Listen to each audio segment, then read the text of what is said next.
빨명과 특허 제8강 시작하겠습니다. 이번 강의에서는 빨명은 자연법칙을 이용한 기술적 사상의 창작으로서 고도한 것이라고 이야기를 했습니다. 지난 시간 자연법칙을 이용한다는 게 무엇인지에 대해서 학습을 했고, 이번 시간은 기술적 사상은 뭐냐, 이 특허법에서 이 발명을 기술이라고 규정하지 않고 왜 기술적 사상이라고 규정을 했는지, 그 다음에 창작은 뭔지, 그 다음에 고도한 것은 무엇이고 고도한 것을 판단하는 주체가 누구인지에 대해서 학습을 하겠습니다. 발명의 성립 요건은 네 가지죠. 첫 번째, 자연법칙을 이용하는 것이고, 두 번째, 기술적 사상, 창작, 고도성입니다. 그래서 자연법칙을 이용하는 것은 지난 시간에 학습을 했고, 자, 기술적 사상가에 대해서 먼저 살펴보겠습니다. 이 기술적 사상은 뭐냐? 사상과 이 기술을 우리가 구별하기 위해서 사전적으로 이 기술을 찾아보면 과학 지식을 생산 및 가공에 응용하는 방법이나 수단이 기술이 되겠습니다. 즉 뭐냐 하면 일정한 목표를 달성하기 위한 구체적인 수단입니다. 그래서 발명품, 유형의 발명품이 기술이 되겠습니다. 뭐 시제품,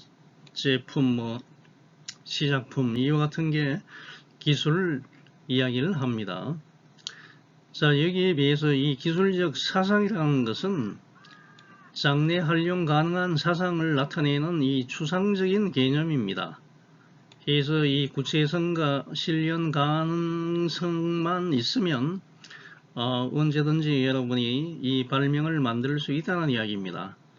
그래서 이 기술적 사상이란 개념 때문에 여러분이 특허받기 위해서 제출할 때 이 시작품이나 이 완전한 완제품을 여러분이 제출할 필요가 없다는 이야기입니다. 장래에 활용 가능한 사상을 여러분이 도면에 작성해서 여러분이 제출하면 되겠습니다. 자, 이와 같이 특허법에서 기술적 사상이라고 규정한 이유는 발명의 범위를 최대한 인정해주자는 이와 같은 취지입니다. 발명자에게 발명의 범위를 최대한 인정해주자는 취지에서 이와 같이 기술적 사상입니다.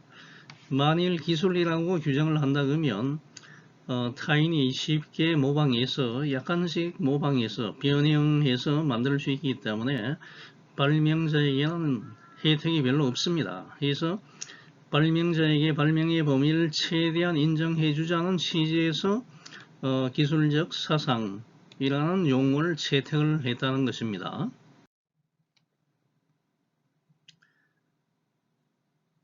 자, 한번 만년필의 발명을 우리가 한번 생각을 해 보겠습니다. 사실 지금 이와 같은 만년필은 잘 사용하고 있지 않는데, 이 만년필이 나오기 전에 학생들이 지금부터 뭐 한 4, 50년 전인 것 같습니다. 그 당시에는 이와 같이 잉크, 학생들이 이 가방에 잉크 있죠? 잉크병. 그 다음에 이와 같은 펜촉을 이와 같이 가방에 넣고 다녔습니다. 그러다 보니 학생들이 상당히 불편했죠. 또 학교에서 장난치다 보면 책상 위에 이와 같이 학생들이 노트에 작성하기 위해서 잉크병과 이와 같이 펜대를 같이 두고 있다가 장난치면 이 잉크가 쏟아가지고 옷에 묻는 뭐 여러가지 불상사가 발생하고 굉장히 불편했죠. 그래서 이와 같이 각각 분리되어 있는 잉크병과 이 펜대를 같이 합쳐서 만든 게 뭐냐면, 자, 요 같은 만년필이 되겠습니다. 만년필. 그래서 이 당시만 해도 만년필이 상당히 비쌌고, 졸업을 한다든지 특별한 일이 있을 때 이와 같이 선물하는 아주 귀중한 이와 같은 물건이었습니다. 그래서 이와 같이 잉크병과 잉크를 포함하고 있는 이 잉크병과 이 펜들을 합쳐가지고 이와 같이 새로운 만년필을 만드는 발명은 아주 획기적인 발명이었습니다. 그래서 이 만년필을 제출하는 게 아니고 이와 같은 만년필의 기술적인 사상을 여러분이 작성을 해야 된다는 것입니다. 자, 이 사상을 어떻게 작성을 합니까? 자, 보면 잉크가 이와 같은 이 펜촉 끝에서 이 펜촉을 가지고 잉크를 찍어서 쓰죠. 찍어서 쓰면 여기서 펜촉을 통해서 잉크가 조금씩 나오면서 글자를 쓸 수 있죠. 글자를 쓰는 이와 같은 펜촉. 펜촉을 어떻게 쓰느냐 하면 펜촉입니다. 이 만년필의 구성 요소를 여러분이 일단 적어야 되겠습니다. 구성 요소가 펜촉이고, 그 다음에 잉크를 담는 용기가 있죠. 용기. 잉크를 담는 병, 잉크병이라 하지 않고 발명의 이 권리 범위를 최대한 크게 작성하기 위해서는 용기, 그 다음 이와 같은 것을 결합한 이와 같은 펜이 되겠는데, 그래서 여러분이 이와 같은 특허 명세서를 작성하기 위해서는 여러분이 만들려고 하는 이와 같은 발명의 구성 요소를 먼저 정해야 됩니다. 그래서 이 두 가지를 합친 이와 같은 만년필에서 중요한 구성 요소가 뭐죠? 이와 같은 펜촉이죠. 펜.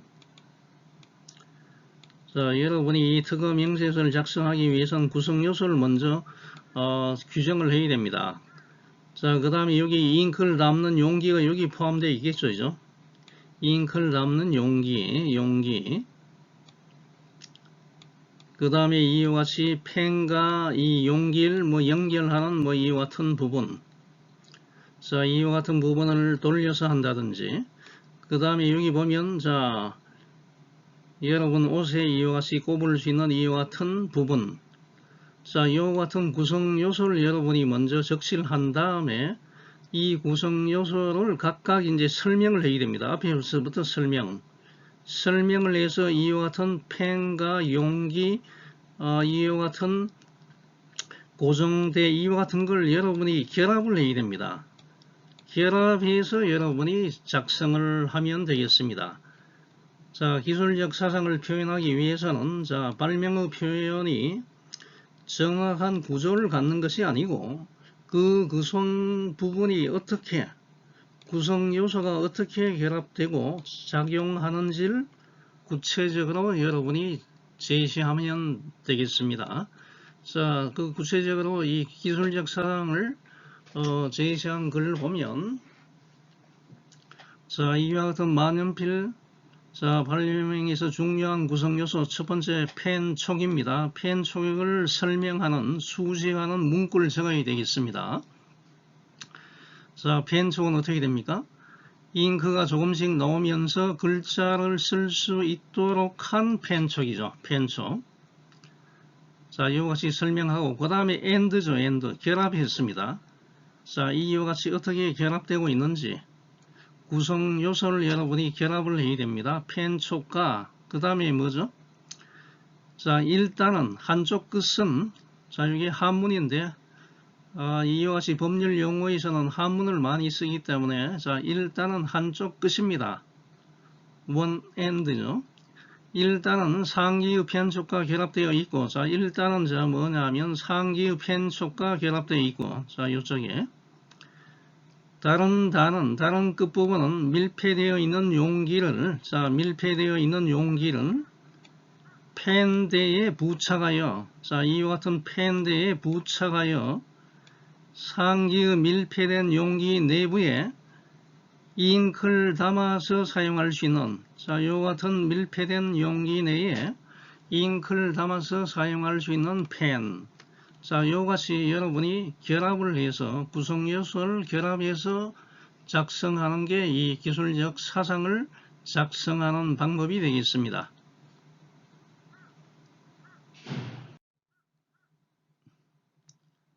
그러면 발명자가 만든 기술 자체만 일반적으로 우리가 보호해 주면 충분한데 왜 특허청에서는 그 보호 영역을 확장하여 그 구조가 특정되지 않는 기술적인 사상까지 왜 보호해 주려고 합니까? 하는 이와 같은 의문이 생길 겁니다.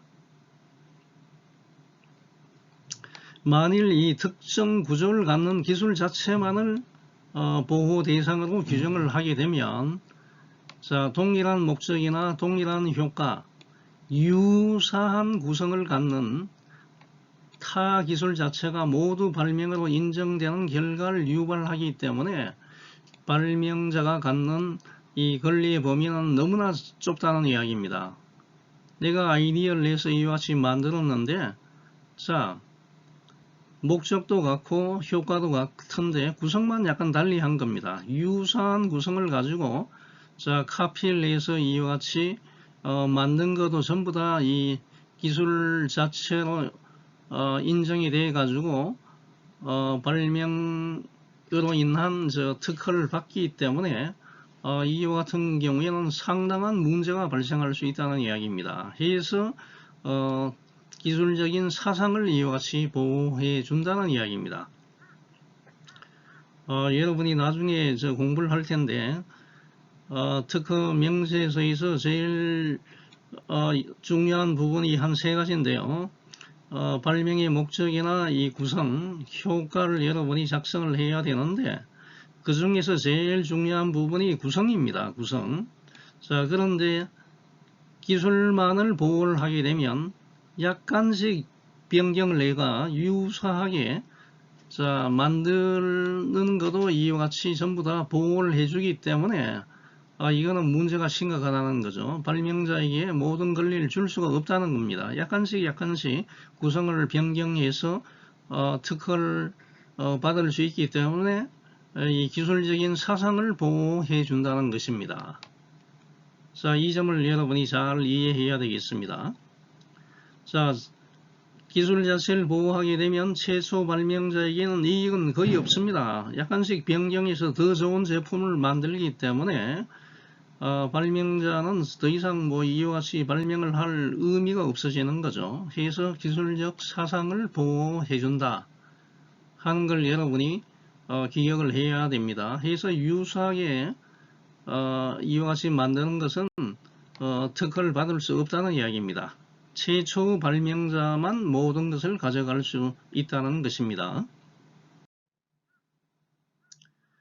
자, 그 다음에 다시 한번 우리가 계속 반복을 하는데요. 여러분이 이걸 암기를 하기 위해서 특허법 제2조 1호 발명은 뭐죠? 자연법칙을 이용한 기술적 사상의 창작으로서 고도한 겁니다. 자, 앞에서 자연법칙을 이용하는 것이 무엇인지에 대해서 학습을 했습니다. 그 다음에 기술이 아니고 기술적 사상이다. 자, 그 다음에 이제 창작이죠. 창작. 자연법칙을 이용하고 기술적 사상, 창작, 고도성인데, 자, 창작에 대해서 우리가 이야기를 해 보겠습니다. 창작이라는 것은 새롭게 만들어낸다, 새로운 것을 만드는 것이라고 이야기를 했습니다. 자, 그래서 이 특허법에서는 창작은 약간 좀 일반적으로 생각하는 창작의 개념과는 약간 틀리다고 이야기를 했습니다. 자, 물론 이 창작이란 건 새로운 것입니다. 만들어낸 것입니다. 그 다음에 비자명성이 있어야 됩니다. 비자명성, 자명성은 뭐냐 하면 obviousness, 명백한 거죠. 분명하게 우리가 어떠한 설명이나 증명을 하지 않아도 직관적으로 우리가 알 수 있는 게 자명성입니다. 한데 창작은 직관적으로는 알 수 없이 조금 이 구성이 복잡해야 되겠죠. 창작 요소가 있는 거죠. 그래서 non-obviousness, 비자명성이 있는 것이다. 자, 이 이야기는 뭐죠? 무에서 유를 만드는 것도 이 창작이 포함되지만은 기존에 있는 것을 조금 더 한 단계 향상시킨 것도 이 창작이 된다는 것입니다. 그래서 이 창작의 반대말을 우리가 이야기한다면 뭐 모방이나 뭐 이 발견 뭐 요 같은 거에 반대말이 창작이 아닌가 생각이 됩니다. 그래서 앞에서 이야기한 바와 같이 발견한다, 디스커버리 한다는 것은 발명의 보호 대상은 아닙니다만 용도 발명인 경우에는 발명의 보호 대상이 됩니다. 자, DDT 그런 게 있습니다. DDT는 여기 보면 뭐의 약자냐면 디페닐 트라이클로로 에탄의 약자입니다. 디페닐 트라이클로로 에탄 요거의 약자죠. 그래서 이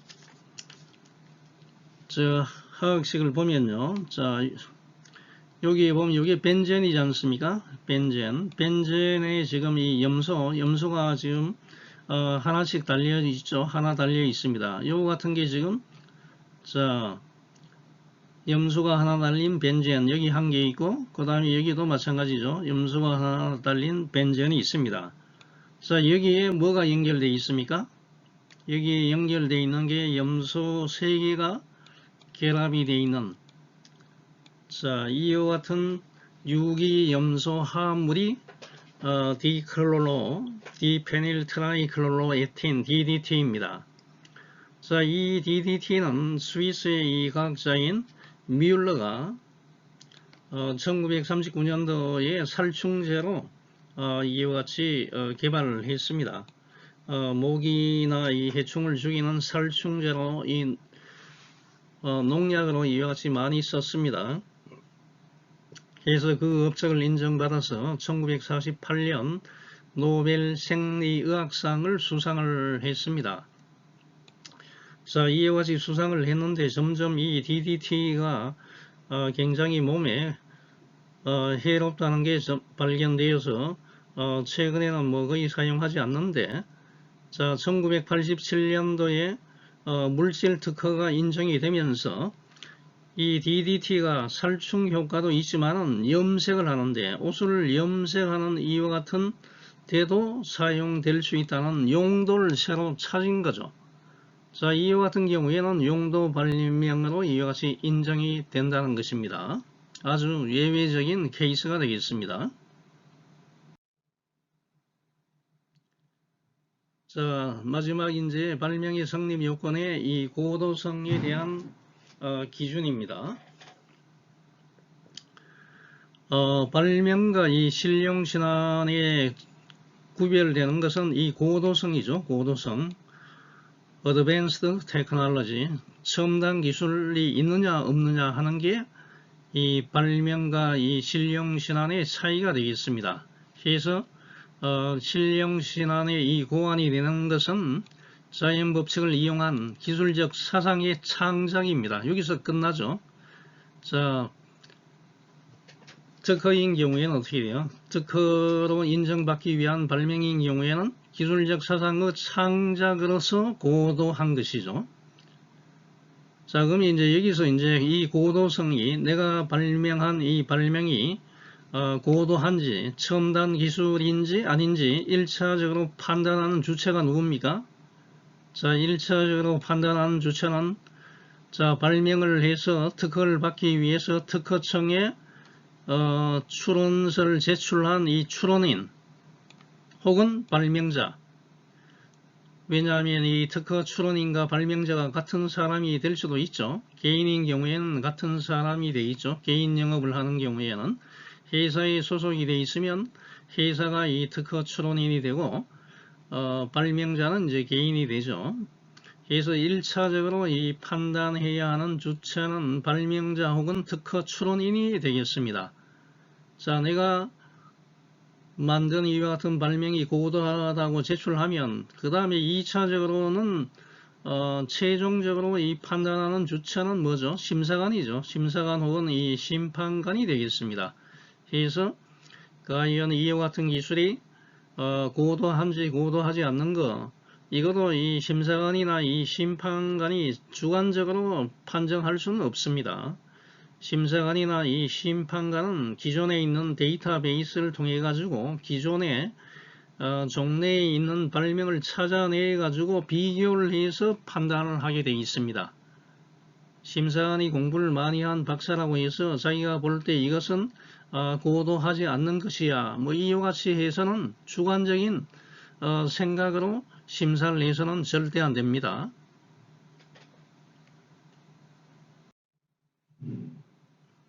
자, 그 다음에는 이제 발명의 종류에 대해서 살펴보겠습니다. 발명의 종류에는 우리가 몇 가지로 이와 같이 분류를 합니다. 내용상 분류, 내용상으로는 물건에 대한 발명, 자, 만년필, 물건에 대한 발명, 그 다음에 방법의 발명은 그 만년필 만드는 방법이 여러 가지가 있을 수 있죠. 근데 내가 만든 방법의 발명, 제조하는 방법에 대한 발명이라고 이와 같이 우리가 분류를 합니다. 그 다음에 이제 기본 발명, 이 원천 발명이죠. 이것을 이제 우리가 개량해서 향상시키는 이용 발명, 뭐 이와 같이 우리가 말을 합니다. 그 다음에 이 결합 발명, 결합이 되어 있다. 몇 가지 기술이 결합이 되어 있는 발명이다. 아니면 비결합된 발명이다. 뭐 이와 같이 우리가 분류를 합니다. 그 다음에 이제 주체적으로 분류를 하게 되면 내가 어디에 소속이 되어 있느냐, 직무 발명, 자유 발명, 뭐 업무 발명, 뭐 이와 같이 우리가 분류를 할 수 있는데 직무 발명이나 이 업무 발명 같으면 내가 회사에 소속이 되어 있으면 회사의 업무를 하다가 회사에서 근무를 하다가 내가 발명한 게 이제 직무 발명으로 이와 같이 되죠. 그래서 직무 발명을 하게 되면 특허권에 대한 소유는 이제 회사가 갖게 되죠. 보통 회사가 특허권을 가지면서 회사에 있는 이 종사하는 이 구성원에게는 거기에 대한 어떤 상금 같은 걸 이와 같이 지급하죠. 직무 발명으로 해서 거기에 대한 보상을 적절하게 하게 되어 있습니다. 거기에 비해서 자유 발명은 내가 혼자서 발명가다, 개인 사업을 한다, 뭐 이래 하면 내가 자유롭게 이와 같이 발명해서 특허 출원인도 되고 그 다음에 발명자로 될 수 있는 거죠. 자, 그 다음에 단독 발명이다, 혼자서 한 발명이다, 아니면 공동 여러 명이 같이 한 발명이다. 뭐 이와 같이 주체적으로 우리가 분류를 할 수 있고요. 그 다음에 이제 기타 발명에는 이제 뭐 식물에 관한 발명이다, 미생물에 관한 발명이다, 컴퓨터 프로그램 관련된 발명이다. 자, 이와 같은 것은 신지식 재산권에 다 속한다고 이야기를 했습니다. 그 다음에 이 물건의 발명은 발명 대상의 객체가 유체의 물건이나 물질인 경우에 이 물건의 발명입니다. 유형의 눈에 보이는 어떤 대상물, 구성의 결합의 특성을 두는 기술적인 사상을 갖고 있는 발명. 자, 이와 같은 발명은 뭐 물건의 발명인데요. 이것을 우리가 나누어서 생각을 하면, 자, 쉽게 생각하면 물건의 발명, 그러면 기계 발명이죠. 기계 물건. 그 다음에 기구, 그 다음에 장치, 뭐 실험 장치, 뭐 이와 유사한 물건의 발명을 우리가 물건의 발명이라 이야기를 합니다. 그 다음에 물질의 발명, 물질의 발명은 좁은 의미에서는 화학적인 방법에 의해서 제조될 수 있는 새로운 물질의 발명입니다. 화학물질 같은 거, 화학물질. 그 다음에 뭐 의약품 발명, 뭐 이와 같은 게 이제 물질의 발명이고요. 넓은 의미에서는 뭐 음식물이나 기업물 발명이라고 할 수 있습니다. 사실 이 음식물 발명인 경우에는 최초에는 이게 불특허 발명이었습니다. 특허를 주지 않는 이와 같은 발명이었는데 1968년도에서 독일이 음식물 발명을 이와 같이 특허로 채택을 했습니다. 점점 이와 같이 새로운 뭐 김치찌개, 뭐 이 순두부찌개, 뭐 이와 같은 것을 만드는 발명을 이와 같이 독일에서 이 채택을 하고 하다 보니까 이 한국에서도 특허법을 개정을 내서 1990년도에 음식물 발명도 이 특허로 이와 같이 도입을 하게 되어 있습니다. 그래서 여러 가지 방법이 있죠, 그죠? 예를 들어서 뭐 순두부찌개를 만드는 발명, 뭐 그 만드는 여러 가지 방법이 있죠, 그죠? 여러 가지 구성물을 넣어서 하는 새로운 음식물을 만드는 거, 김밥을 만드는 뭐 방법에 관한 발명, 이와 같이 음식물에 관한 발명도 1990년도부터 이와 같이 특허로 도입이 되어 있습니다. 그 다음에 조성의 특성이 있는 발명, 조성, 구성, 물질의 어떠한 특성이 있는 거죠. 뭐 합금, 알로이 같은 거, 여러 가지 이와 같이 뭐 아이언, 뭐 알루미늄, 뭐 이와 같은 게 서로 섞여서 몇 대 몇으로 이와 같이 조성비에 따라가 뭐 특성이 달라지죠. 조성의 특성이 있는 발명, 플라스틱 조성물, 이와 같은 게 이제 되겠습니다. 그 다음에 이제 방법의 발명입니다. 방법의 발명은 일반적으로 그 물건을 생산하는 방법에 관한 발명이죠. 그 물건을 어떻게 생산하느냐, 어떠한 공정을 사용해서 그 물건을 만드는 것이냐 하는 이와 같은 물건을 생산하는 방법에 관한 발명입니다. 일반적으로 이제 사용이나 취급 등 방법에 대한 발명을 나타냅니다.